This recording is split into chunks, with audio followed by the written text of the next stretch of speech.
قسم به نام خدا، قسم به ارواح پسر نوگذشته ام. این را خوب دقت کنید که او سلاح نداشت، وی خدمت هم نکرده بود، تپانچه نمیدانست. بچه من حتی سیگارت نکشیده بود. وی به یگان کس یگان بار ضرر نرسانیده بود. این نقطه ها برای شما درد آور نیست؟ این نقطه ها به اون دل شما، به اون جایی که وجدان است، به اونجا نمیرسد؟ کسی پسرش را سراغ نکرده و حتی برای بازپرسی به او دعوتنامه نفرستاده بود. اگر یک دعوتنامه میفرستاد به این خانه مادر را نمی اومد این دعوتنامه. اگر دعوتنامه می اومد، مادر میدانست که پسرش گناهکار است، تابوت پسر را میگرفت در میدان 3 روز اون پسر رو در میدان میموند که گور نشود. 3 روز اجازت میداد که فرزندش به خاطر عدالت‌خواهی در میدان بماند، به خاطر که آخر او را اگر قضیه بررسی شود او را گناهکار برارن، که فرزند گناهکار تا آورده گرفته 3 روز در میدان ماندی. خب دوستان عزیز، ما باید از تجربه‌ای که در عموم در طول 30 سال اخیر داریم باید بآموزیم که ما را با منطقه ها جدا کرده، این رو با این فریب کرده، در هر منطقه با هر طریق منطقه را علاوه یک منطقه را نظامی کرده، کل جامعه شهروندی اون منطقه را، آدمای لیدرهای منطقه را از بین برد و همین خیلی اویسو است. یک باره این کار را نکرد.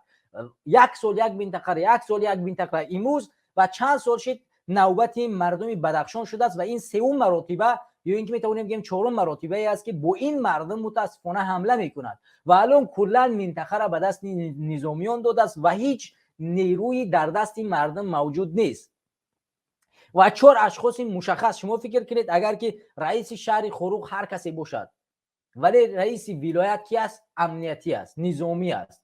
همزمان من یک اخبار را برای شما میخونم، یک نواری دیگه از داخل وطن است را برای شما میرسونم. خب من نامه مادر این شهید رو برای شما میخونم، در رادیوی آزادی نشر شده است. من کوشش میکنم کاملتر این نامه رو برای شما بخونم. اگر کسانی که را نخونده باشند من شما کاملتر میخونم. شما خوب با نقطه هایی که این مادر ذکر میکند دقت خاصی بدید. خاص دقت بدید که چی طور حکومت رحمانوف دروغ میگوید، مکر میکند، در حالتی که نباید یک انسان ناعادلانه کشته شود در کشوری که اون نامش دموکراسی است. شما ببینید این مادر، ما نامه را میخونیم و شما خوب نقطه هایی که وقتی مادر صحبت میکند اونجا را خوب دقت بدید که چی میگوید. این مادر واقعا غم دارد، درد دارد. امروز نیاز به اون دارد که خونبه های فرزندش رو چکار کنه باید بگیرد. باید ما تمام تلاشات را برای خونبه های این فرزند جسور این مادر ما و شما باید تلاش کنیم. اگر ما این کار را نکنیم فردا مادر من و شما چون این فرزندانش رو بازم از دست میتیم. به این اساس ما باید در غم این مادر شریک باشیم و برای این مادر تمام کاری را که میتونیم انجام بدیم. من نامه را برای شما میخوانم. مادر گلبدین زیوبکوف، جوان 29 ساله که هنگام عملیات مقامات نظامی در ناحیه رشقله ولایت بدخشان کشته شد و مرگ او باعث اعتراض 4 روزه در خاروق گردید، خواهان صحبت به رئیس جمهوری تاجیکستان یعنی به امامعلی رحمانوف شد.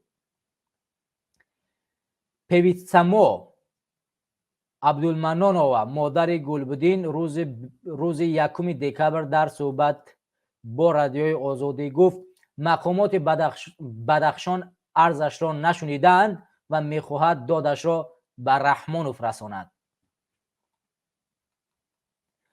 گلبدین زیوبکوف روز 25 نوامبر امسال در دهه تودمه رشقله کشته شد.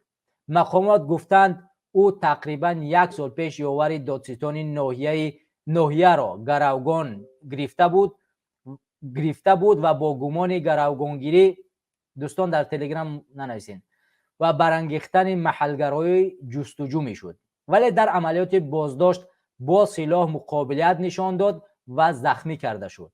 در خبرنامه های رسمی درباره کشته شدن او چیزی گفته نشده است. یعنی مقامات به علاوه اونی که او را تهمت میزنن که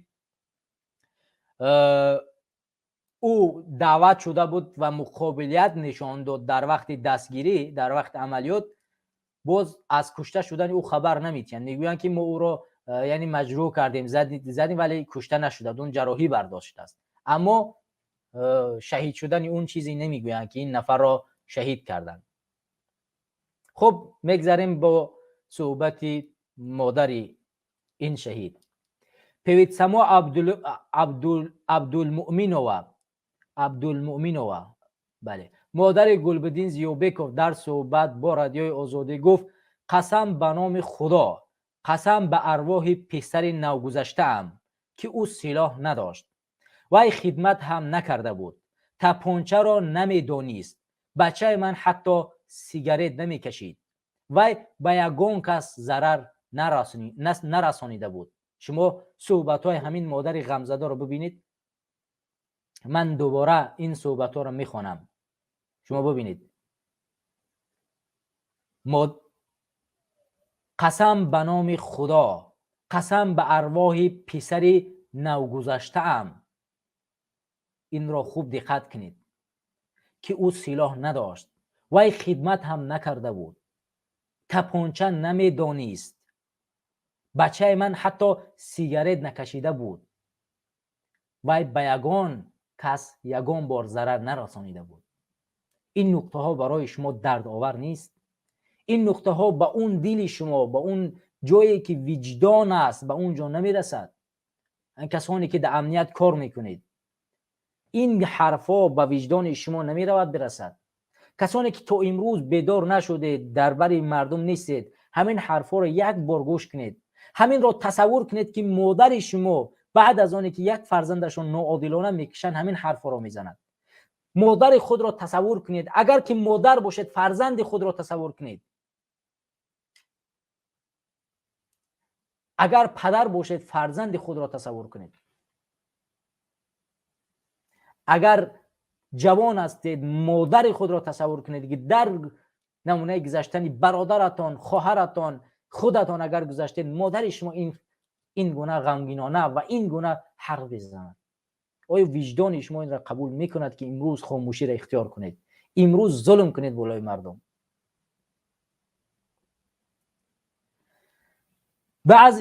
بازم دوام این نامه رو ببینید.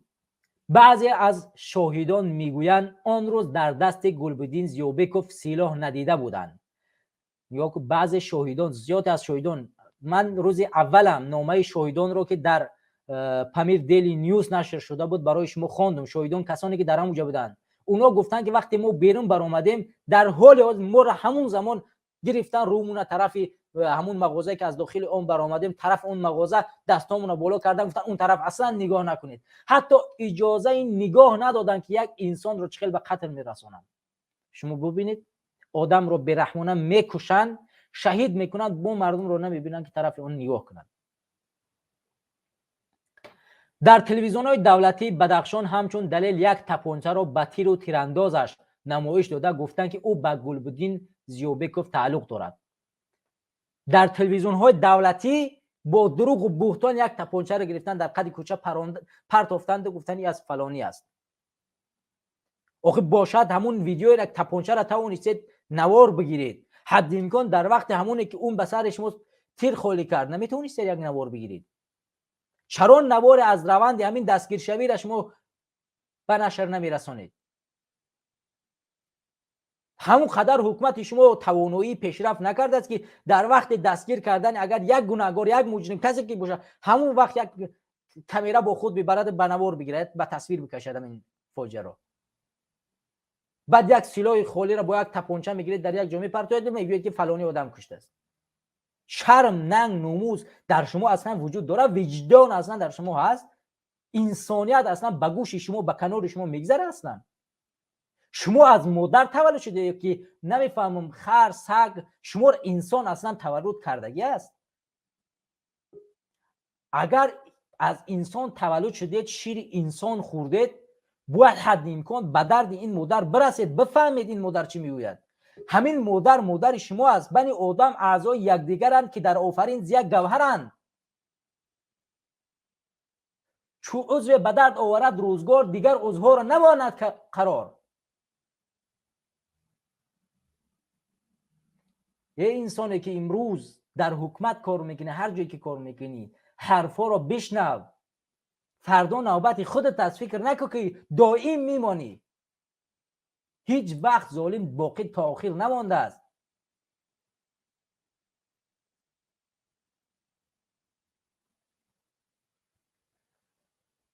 پیویتسامو عبدالمؤمنووا پافشاری دارد که پسرش هیچگاه در دست سلاح نداشت.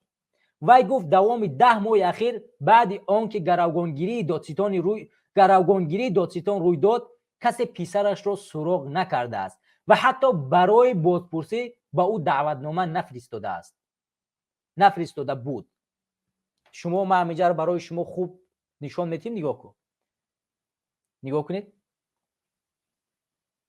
وی گفت دوام 10 ماه اخیر، یعنی دوام 10 ماه اخیر بعد آنکه گروگانگیری دادستان روی داد، زمانی که بعد از 10 ماهی که همین ابلیس، همین نوکس نوخلف که به ناموس دختران دست درازی کرد، وقتی که همین حادثه رخ داد، حکومت بهتان زد، کسی پسرش را سراغ نکرده و حتی برای بازپرسی به او دعوتنامه نفرستاده بود.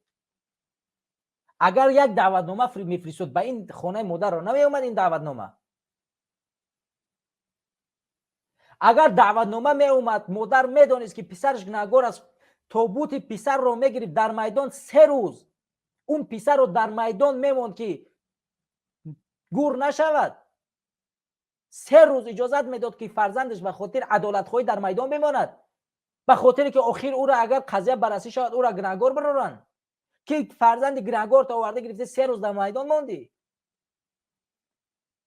اون مادر وجدان داره، زیر وجدانش او را اذیت میکنه، او به خاطر آن میبروید به میدان که اگر امروز نبروید فرزندش تابوتش به همونجا نبره، برای خونبهای فرزندش طلب نکنه عدالت، فردا نزد وجدانش، نزد خدا، نزد مردمش جواب میگوید. چون جسارت دارد، وجدان دارد، اون مادر اخلاق دارد، آداب دارد. اما شما کسانی که امروز در حکومت کار میکنید، بیشتر کسانی که دست دارید در این جنایت ها، یک ذره این مادر، یک خاکی پایی که در زیر کفش همین مادر زده میگذرد، چهره همون قدر ندارید، چهره همون وجدان و ناموس ندارید.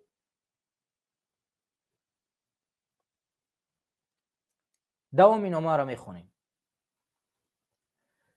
با باوری او در هر صورت امکان زنده دستگیر کردن پسرش وجود داشت، اما برایش معما مانده است که چرا کشته شد. عبدالمؤمنووا میگوید با گذشت روزها به این و سوالهای دیگر پاسخ نیافته است. مقامات همواره تاکید دارند که زیابکوف هنگام عملیات بازداشت مقابلیت نشان داد و با تیر جوابی مجروح کرده شده است.